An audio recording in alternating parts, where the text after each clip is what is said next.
Hi, my name is Vivek. I'm a QA/automation engineer with Gap. Confession, we actually do not use Selenium. In Jason's words, I'm the mole. But it's what it is, for those of you who don't know, it's a competing automation tool with Water. It's also open source, it's Ruby based, but I'm not here to sell Water.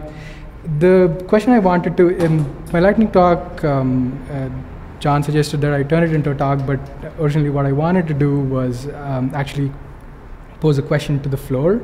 How do you handle test data? Most of us here are, we're here for automation purposes, right?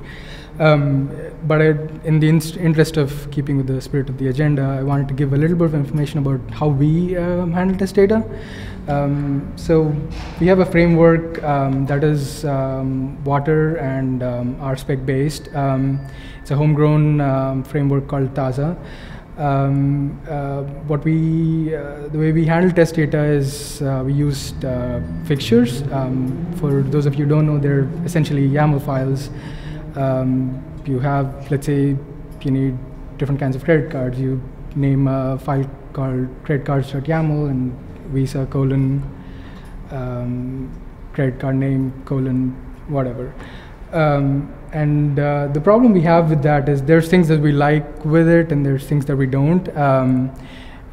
Gap, as you might know, it's an apparel company. We have a lot of different applications supporting the primary e-commerce application, but looking at it in terms of the e-commerce application itself, we have a lot of products, all different kinds of clothes. Now each product, our data often tends to be product centric, and there's a lot of variables involved.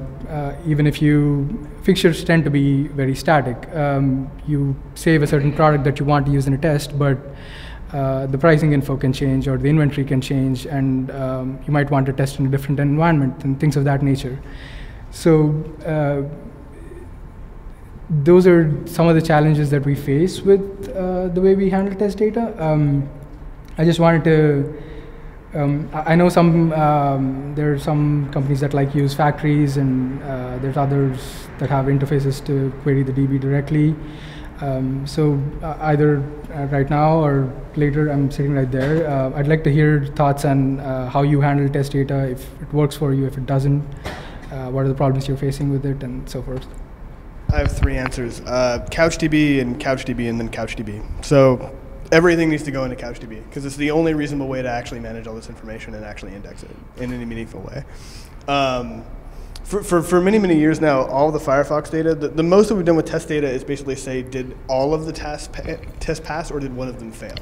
And then that marks this waterfall. We haven't done anything else with the test data.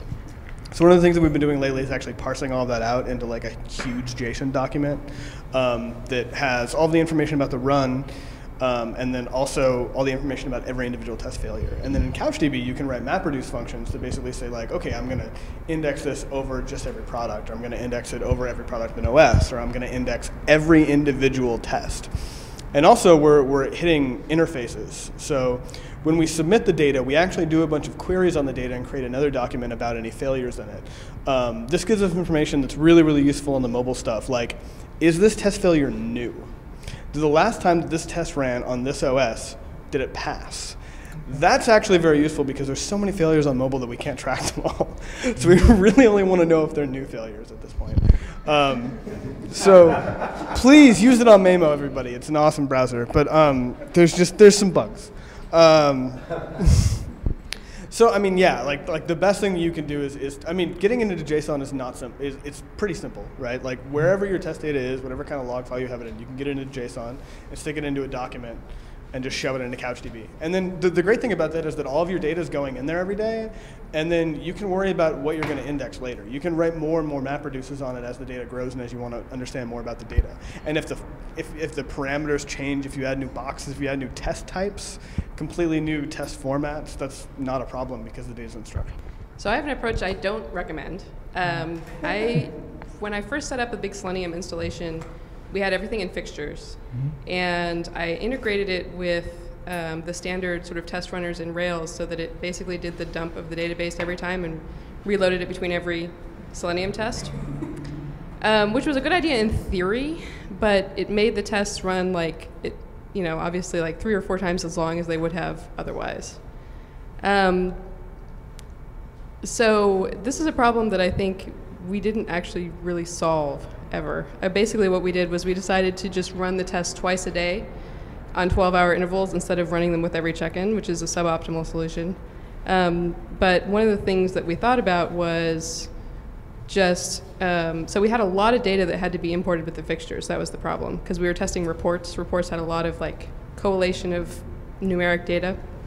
So one of the things we did to speed it up that actually helped quite a bit was we had a lot of data that was read-only, like it would never actually be touched by any of the tests because it came in from an exterior system. So for that fixture data, we just left it in the database between runs, and that helped a lot. So then the only stuff we had to load between each run was the stuff that might get changed by the test. So that's one approach that I was never super happy with, but there you have it.